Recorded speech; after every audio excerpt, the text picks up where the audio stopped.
Hello everyone, this is Mac and you are watching Mac Spoken. Today I am gonna teach you the rule of it कि it का कहाँ कहाँ use होता है और इसको कितनी जगह आप यूज़ कर सकते हैं. So without wasting time, let's get started. it का जो मतलब होता है वो यह होता है, जैसे यह एक टेबल है, यह पंखा है, तो it का जो यूज़ है मतलब है उसका मतलब होता है यह.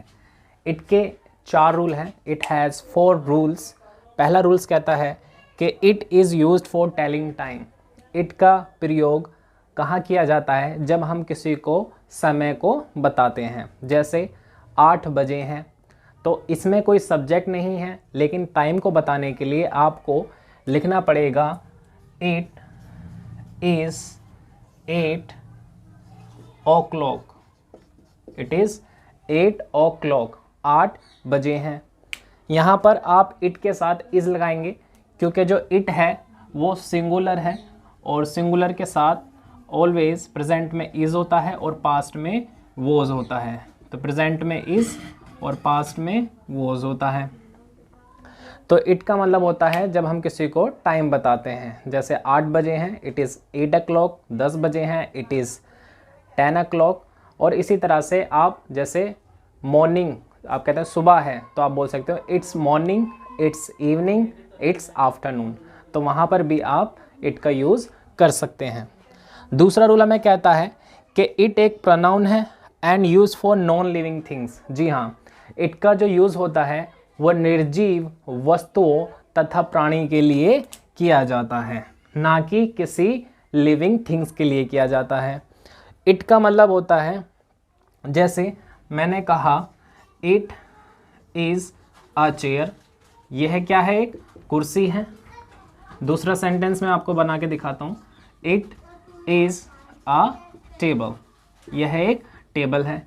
तो जितनी भी वस्तुएं होती हैं जो नॉन लिविंग थिंग होती हैं, उनके लिए आप इट का यूज़ कर सकते हैं. बहुत बार आपको ने सुना होगा कि इट का यूज़ किसी व्यक्ति के लिए होता है और इट का जो प्रयोग होता है वो जानवरों के लिए होता है, लेकिन किसी स्टोरी के अंदर. आप इट का यूज़ जानवरों के लिए कर सकते हैं, इट्स कैट.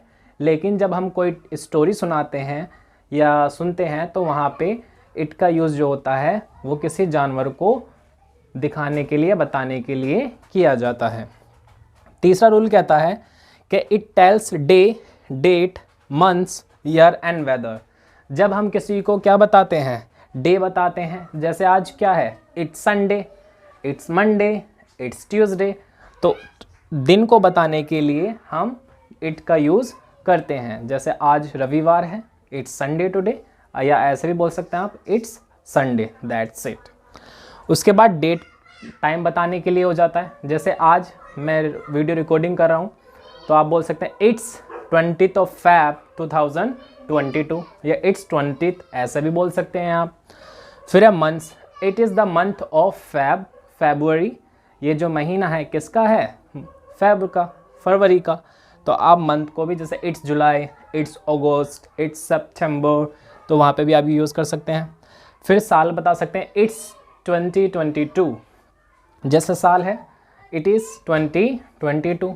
या आप पास में यूज़ कर सकते हैं, तो आप पास में बोल सकते हैं इट वॉज 2018, यानी कि वो 2018 था, यानी कि इट वॉज 2018. आप बता सकते हैं it is Sunday today. It is Sunday today. तो आप इसे ऐसे भी बता सकते हैं. आप मौसम को भी बता सकते हैं. जैसे ठंड हो रही है, इट्स विंटर.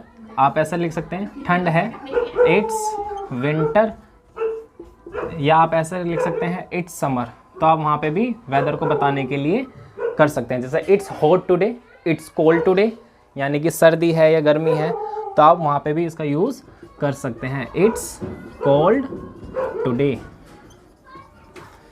तो अब हम चलते हैं अपने लास्ट पे. लास्ट का जो रूल होता है वो होता है it used for natural phenomena, यानी कि इट का जो यूज़ होता है वो प्राकृतिक घटनाओं को बताने के लिए भी किया जाता है. जैसे वर्षा हो रही है, तो आप वहाँ पे लिखेंगे इट इज़ रेनिंग. वर्षा हो रही है, इट इज़ विंडिंग, हवा चल रही है।